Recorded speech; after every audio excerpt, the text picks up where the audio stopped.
Hello hi welcome back to my channel. आज हम explain करने वाले हैं हमारी नई कहानी dark moon the blood altar के अगले एपिसोड को। कहानी में सुहा और वो लड़का उसी पुराने कमरे में है। सुहा कह रही होती है, मैं सच में नहीं चाहती कि कोई मुझे वैम्पायर समझे। इस दुनिया में मेरे से ज्यादा उनसे नफरत करने वाला कोई नहीं होगा। लड़का यह सुनकर जैसे सुने रह गया। वो खामोशी से सुहा की बातें सुन रहा था। सुहा ने राहत की सांस लेते हुए कहा, इसलिए मैं यहाँ ट्रांसफर लेकर बहुत खुश हूँ। कम से कम इस स्कूल में कोई वैम्पायर तो नहीं है।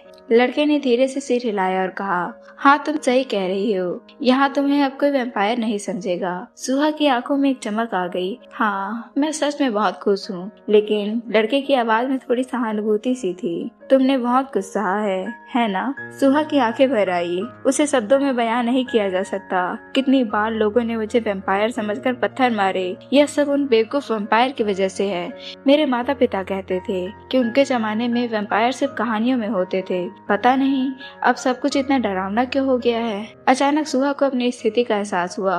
उसने बात बदलते हुए पूछा, अरे तुम तो अपनी किताब लेने आए थे ना, कहाँ है तुम्हारी किताब? लड़के ने कहा, मैं ले लूंगा। जैसे ही सुहा ने किताब उठाई उसकी आंखें चौड़ी हो गई। वाह यह तो बहुत पुरानी लग रही है, जैसे सदियों पुरानी हो। लड़के ने एक रहस्यमय मुस्कान के साथ कहा, हाँ मुझे पुरानी किताबों का शौक है। सुहा ने मासूमियत से पूछा, तभी तुमने डिसाइलस एकेडमी ज्वाइन की, क्योंकि यह अपनी पुरानी लाइब्रेरी के लिए बहुत मशहूर है ना? लड़के ने झट से जवाब दिया, हाँ बिल्कुल वही वजह है। लेकिन उसकी आवाज में वो हल्की सी हिचकिचाहट थी। क्या सुहा उसे पहचान पाई? सुहा की आवाज थोड़ी धीमी हो गई। मुझे भी पढ़ना पसंद है। स्कूल में मेरे ज्यादा दोस्त नहीं थे, तो बस किताबें ही मेरी दुनिया थी। मेरा सिर्फ एक ही दोस्त था। और मन में सोचती है, मेरा तो सिर्फ एक ही दोस्त था, क्रिस। एक पल के लिए सन्नाटा छा गया। सुहा की आवाज जैसे कहीं खो गई थी। फिर उसने खुद को संभाला, वैसे आजकल लोग पढ़ते कहाँ हैं? यह किताब किस बारे में है? लड़के ने बात को टालते हुए कहा, ये बस पुरानी कहानियां हैं। सुहा को अचानक अपनी बातों का होश आया। Oh I am so sorry. Helen ने चौंक कर पूछा, क्यों, क्या हो गया? सुहा ने शर्माते हुए कहा, मैंने तुम्हें इतनी देर तक रोक कर रखा। असल में इतने दिनों बाद किसी ने मुझे एक नॉर्मल इंसान की तरह बात की, तो मैं थोड़ा एक्साइटेड हो गई थी। लड़के ने इसे शांत करते हुए कहा, कोई बात नहीं, मुझे भी तुमसे बात करके अच्छा लगा। अपनी किताब लेकर वह दरवाजे की ओर बढ़ा और चले गया। सुहा ने उदास मन से कहा, ओके बाय। और जैसे ही दरवाजा बंद हुआ, सुहा ने अपना माथा पकड़ लिया। अरे बुद्धू, मैं तो उसका नाम ही पूछना भूल गई। एक दोस्त बनाने का मौका मिला था, वो भी मैंने खो दिया। और तभी अचानक से दरवाजा फिर से खुला। लड़के ने झांकते हुए मुस्कुरा कर पूछा, अरे मैं तो तुम्हारा नाम पूछना ही भूल गया था। सुहा तो जैसे हवा में ही उड़ने लगी। क्या? मेरा नाम है सुहा। मैं सुहा हूँ।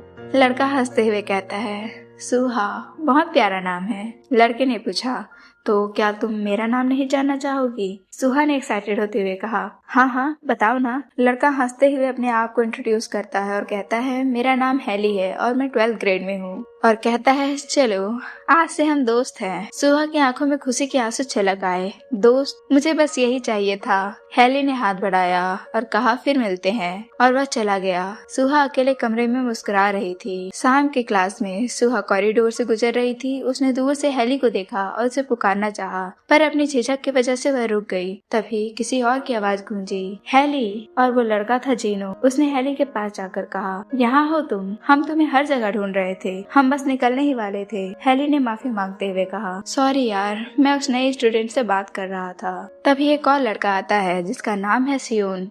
उसके चेहरे पर एक शरारती मुस्कान थी। नई स्टूडेंट? मैंने सुना है वो एक लड़की है। हैली ने बताया, हाँ वो ओल्ड डॉर्मेट्री वाले कमरे में रह रही है। सियोन और जीनो के चेहरे के रंग उड़ गया। क्या वो पुराना स्टोरेज रूम? वो जगह तो रहने लायक भी नहीं है। सियोन ने धीरे से कहा, मुझे वो कॉर्नर बहुत पसंद था जहाँ कभी धूप नहीं आती। लगता है हम वहाँ नहीं जा पाएंगे। हैली ने एक सुझाव दिया, हम जा सकते हैं अगर हमने उससे दोस्ती कर ली तो। तभी वहाँ दो और लड़के आए, नीले बालों वाला जिसका नाम है सलोन और एक सिल्वर बाल वाला जिसका नाम है जान। तभी सलोन रूड होते हुए कहता है, इंसान से दोस्ती? उसका क्या मतलब? सलोन की आवाज में बर्फ जैसी ठंडक थी। हैली ने कहा, मैंने उससे अपना नाम बताया और उसका नाम तो सुहा है। जान ने सैलून की साइड लेते हुए कहा, सैलून ठीक कह रहा है, हमें इंसानी बच्चों के साथ में घुलना मिलना नहीं चाहिए। हेली ने जोर देते हुए कहा, सैलून तुम जो सोच रहे हो वो मैं समझता हूँ, लेकिन उस लड़की में कुछ अलग है, कुछ ऐसा जो हम जैसा है पर पूरी तरह भी वैसा नहीं। सियोन ने सीधे उसकी आंखों में देखकर पूछा, क्या वह हमारी तरह है? हम में से एक, सैलून ने गरजते हुए कहा।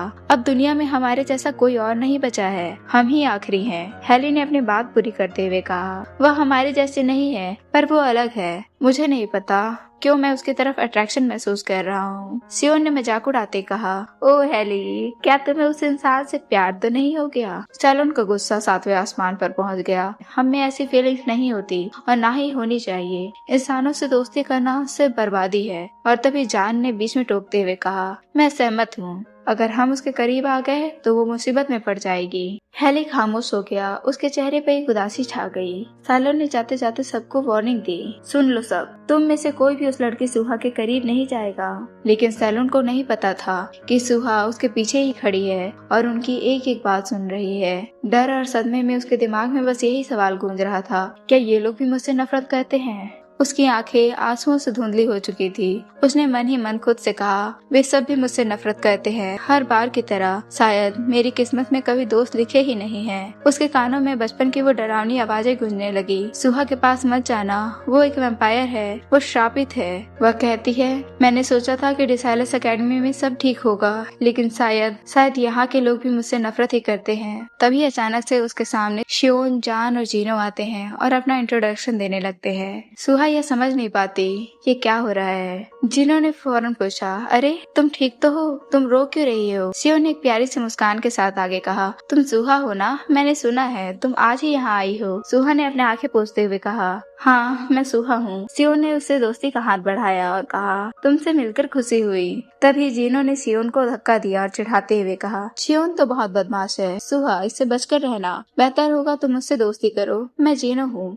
तभी तीसरा लड़का जान शांति से आगे बढ़ा और कहा, मैं जान हूँ। जान ने सुहा की आंखों में झांकते हुए धीरे से कहा, सुनो, सैलून ने जो कुछ कहा उस पर ध्यान मत दो, हम उससे बिल्कुल सहमत नहीं हैं। हम तुम्हारे दोस्त बनना चाहते हैं। लेकिन दूर खड़ा सैलून यह सब कुछ देख रहा था। उसकी आंखों पर खींची लकीरें बता रही थी कि उसे यह सब पसंद नहीं आ रहा। उसने मन ही मन दांत पीसते हुए कहा, जान तुम सब गद्दार हो, तुम उस इंसान के इतने करीब कैसे जा सकते हो? सुहा की नजर जब सैलून पर पड़ी तो उसका दिल फिर से बैठने लगा। तो यह सैलून है, उसकी आंखों में मेरे लिए सिर्फ नफरत है। उसकी आंखें फिर से नम होने लगी। मुझे इस नफरत की आदत होनी चाहिए, पर फिर भी यह बहुत दर्द देता है। सैलून ने कड़वाहट से कहा, क्या तमाशा लगा रखा है तुम लोगों ने, चलो यहाँ से।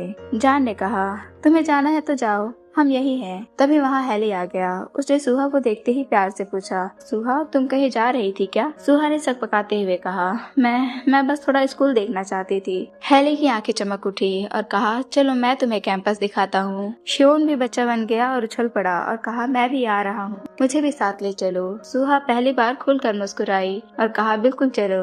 तभी उसके पीछे शियोन, जान और जीनो भी चल पड़ते हैं। पीछे से सैलून कहता है, वाह तुम एक मामूली कैंपस टूर के लिए इतने पागल हो रहे हो। सबने एक सुर में उसे चिढ़ाया, तुम्हें आने की कोई जरूरत नहीं है सैलून। लेकिन जान ने सैलून को भी अपने साथ आने के लिए इनवाइट किया। सैलून ने मुंह फेर लिया और कहा, भूल जाओ, मुझे कोई इंटरेस्ट नहीं है। जैसे ही लाइब्रेरी के भारी दरवाजा खुला, सुहा की आंखें फटी की फटी रह गई। वाह कितने हजारों किताब है यहाँ। अचानक से उसे हेली वाली किताब की याद आई। वो हेली को पूछती है, वो किताब कहाँ है जो तुम उस दिन कमरे में पढ़ रहे थे? हेली के चेहरे पर एक गंभीरता आ गई। वह कहता है, वह एक प्रतिबंधित किताब है, उसे पढ़ने के लिए खास इजाजत चाहिए होती है। हेली ने उसे वादा किया, जब मैं उसे पूरा पढ़ लूंगा तब मैं उसे उसकी कहानियां जरूर सुनाऊंगा। कैंपस घूमते हुए शियोन उसे गाइड करता रहता है और उसे बताते रहता है कि कौन सी क्लासेस कहाँ हैं। शियोन ने कहा, मैं भी तुम्हारी तरह 10th क्लास में हूँ और सैलून भी। जान और जिनो 11th में है और हेली 12th में है। सुहा के मन में एक कंफ्यूजन हुआ, लेकिन तुम सब अलग अलग उम्र के हो और अलग क्लास में भी हो, फिर तुम इतने गहरे दोस्त कैसे, जैसे तुम एक ही परिवार के हो? हेली एक पल के लिए रुका और फिर शांति से बोला, क्योंकि हम साथ बड़े हुए हैं सुहा। सुहा ने हैरानी से पूछा, क्या मतलब? हेली की आवाज में एक अजीब सा ठहराव था। वह बताता है, वे सब एक ही ऑर्फनेज से हैं और हम में से किसी के पास पेरेंट्स नहीं हैं। हम साथ ही एक दूसरे की फैमिली हैं। सुहा का दिल भर आया। उसे अपना अकेलापन याद आ गया। लड़कों के साथ देखकर उसे भी अच्छा लगा। दूर खड़ा सैलून यह सब सुन रहा था। वह गुस्सा हो गया और कहा, हेली तुमने उसे हमारा राज क्यों बताया। तभी वे फील्ड में पहुंचते हैं। जिनो ने बताया, ये हमारा फुटबॉल फील्ड है, रात के समय यहाँ प्रैक्टिस होती है, हमारे बाकी के 2 दोस्त यहीं होंगे। सुहा हैरान होती है, और 2? जिनो हंसते हुए कहता है, हम 7 का ग्रुप है। जैका और नोआ खेल के लिए बहुत सीरियस रहते हैं। अचानक एक शोर हुआ, इश संभालो, और फिर अचानक आवाज आई, बूम। यह फुटबॉल गोली की तरह, एक फुटबॉल गोली की रफ्तार से सीधा सुहा के चेहरे की तरफ आ रही थी। सब चिल्लाए, सुहा हट जाओ, लेकिन सुहा हिल भी नहीं पाई। तभी एक साया बिजली की रफ्तार से उसके सामने आ गया। हेली ने सुहा को अपनी मजबूत बाहों में भर लिया और उसे छिपा लिया। गेंद जोर से जान से टकराई और वहीं फट गई। उन सब ने सुहा को बचा लिया था। तभी वे 2 लड़के जैका और नोआ भागते हुए आए। ओह गॉड, सॉरी भाई, गेंद गलती से इधर आ गई। जान उन लड़कों पर चिल्लाया, पागल हो क्या, देख कर खेला करो। लेकिन सुहा को कुछ सुनाई नहीं दे रहा था। उसका चेहरा हेली के सीने से लगा था। उसे उसकी धड़कनें महसूस हो रही थी। सुहा के गाल शर्म से लाल हो गए थे। हेली ने उसके कान के पास आते हुए पूछा, सुहा तुम ठीक हो, कहीं चोट तो नहीं लगी। सुहा की सांसें जैसे रुक गई थी। उसने हकलाते हुए कहा, हाँ मैं ठीक हूँ, थैंक यू हेली। वह तुरंत हेली से अलग हुई। उसका दिल जोर जोर से धड़क रहा था। तभी वह सभी को टूर के लिए थैंक यू बोलकर भाग जाती है। पीछे खड़े लड़के उसे देखते रह गए। क्या हमने उसे डरा दिया। सुहा अपने कमरे तक दौड़ते हुए पहुंची। वह तो शर्म से लाल हो गई थी। डर के बावजूद उसके चेहरे पर एक ऐसी मुस्कान थी जो उसने सालों से महसूस नहीं की थी। तभी पीछे से एक आवाज आती है, सुनो। सुहा का खून जम गया। उसने मुड़कर देखा, यह सालोन था। उसकी आंखों में एक अजीब सी चमक थी। यह नफरत या चेतावनी। उसने अपनी गहरी आवाज में पूछा, तो क्या तुम मेरा भी नाम जानती हो। सुहा के हाथ पांव कांपने लगे। आज की कहानी यहीं तक। हमारे साथ बने रहने के लिए आपका बहुत बहुत धन्यवाद। Thank you for watching.